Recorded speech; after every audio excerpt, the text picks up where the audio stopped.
We are in the discussion section for resolution number 2025-10079R, a resolution accepting the assistance to the Firefighters Grant Program, AFG, funding for the Federal Emergency Management Agency, the United States, not Urbana, United States Department of Homeland Security.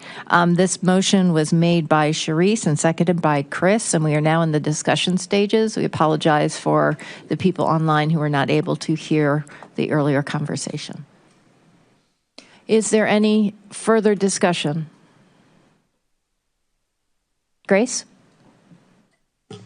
Thank you. So kind of picking up where we left off, discussing some of the concerns, reiterating, I still have concerns, quite don't understand 19.1C and these definitions. I appreciated some more input from the attorney and again, going back to some of these executive orders about ending radical indoctrination in schools and how they define this discriminatory equity ideology.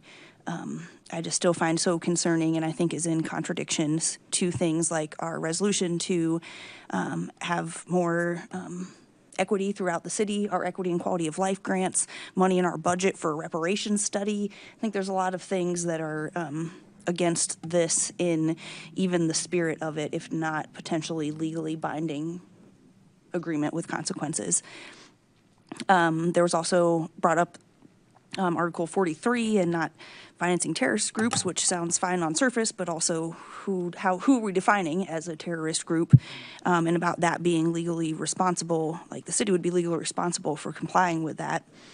So I just have a lot of concerns overall, and again, plan to unfortunately have to vote no to accept this grant out of those concerns. And while I won't promise things before seeing it, and it's not on scope for this necessary item in front of us, but I do overall support finding funds for the needs of the department. If these radios are a need that must be met, then making that happen. Realizing as well that I don't believe we have this money in our general fund reserves, that this would push us below our financial policy, which I would also not be willing to do. Okay, we can check that, but I believe so. So I think that we have other reserves set aside for CDBG and things that are not part of the general fund reserve in our fund balance. So I am willing to, explore those options, would support a creative way where we can find the money where it's available, but our budget is also very tight. So I'm hesitant to, promise anything blindly ahead of time, but I do support finding ways to find the funding. Again, that this is, $75,000 is pretty small in the grand scheme of things, of our city finances. Unfortunate that is maybe how tight our budget is. But, a few weeks ago, we were talking about paying $1.6 million in interest on the bonds for Hotel Royer. And so I just think that, we can find money in creative ways, continue to seek new sources of revenue, see what fund balances are available, continue to seek other grants. But for me, again, it's not worth selling our city values and potentially having a lot of conflicting problems down the line when we could just say no in the first place. Thanks. Chris, would you take the chair for me? Take the chair and recognize Mary Alice. Thank you. So just to recap some of the conversation, not only does this document kind of contradict itself in that it specifically says, I think, was it 53 or 58 article, that the two items, one on cooperation with Department of Homeland Security for ICE, and two for the discrimination are not applicable in this. In addition, there's quite a bit of terminology within Article 19 which doesn't have a legal definition, all right? So that hasn't also been decided.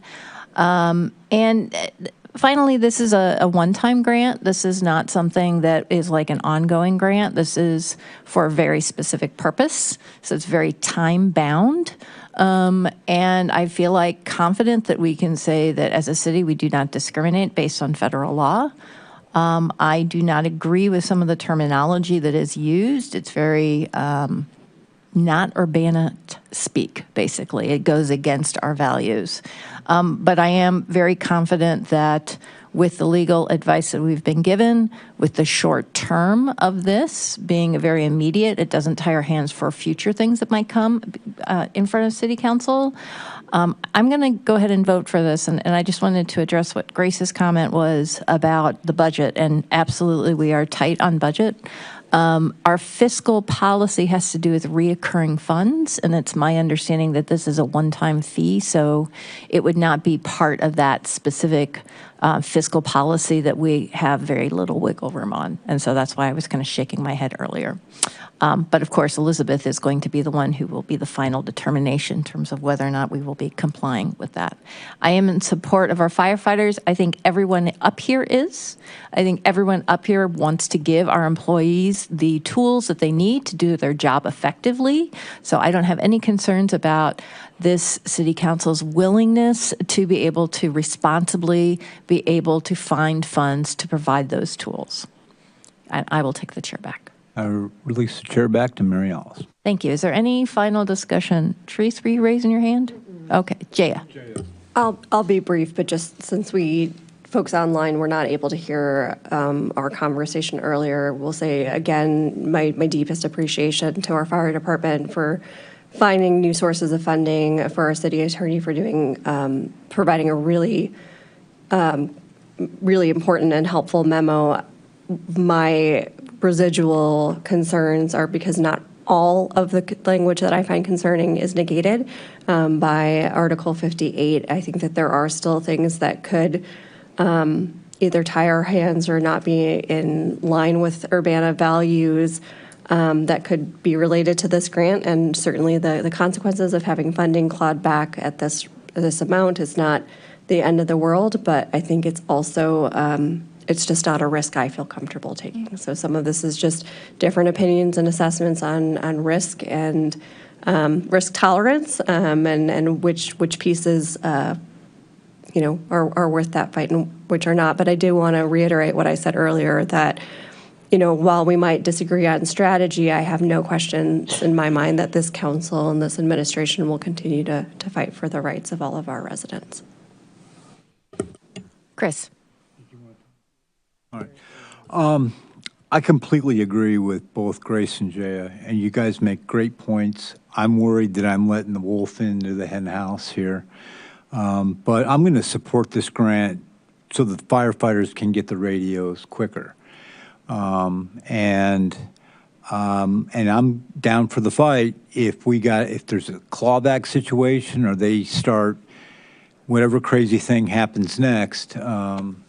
By accepting this grant, they start bossing us around regarding stuff that's important to this city. So, and I'll trust that the firefighters will support us and, saying no. You can't tell us to help ICE. You can't tell us to stop any kind of DEI. That I don't even know if we do it really. But we're going to practice inclusion and diversity and equity, and we're going to continue to do these things regardless, no matter what. So I'm down for that kind of fight if it happens later, but I'd like the firefighters to get their radios sooner than later. All right. I think everybody has had an opportunity to talk, and I'm going to call the question. Yeah. All right. Will the clerk please call the roll? Councilmember Wu? Yes. Councilmember Evans? Yes. Councilmember Hersey? Yes. Councilmember Colasetti? No. Councilmember Wilkin? No. That motion passes. Thank you very much. With no further business in front of this body this evening, this meeting is adjourned. Just give us a few minutes and we will go into the committee of the whole, which Councilmember Sharice Hersey will be chairing.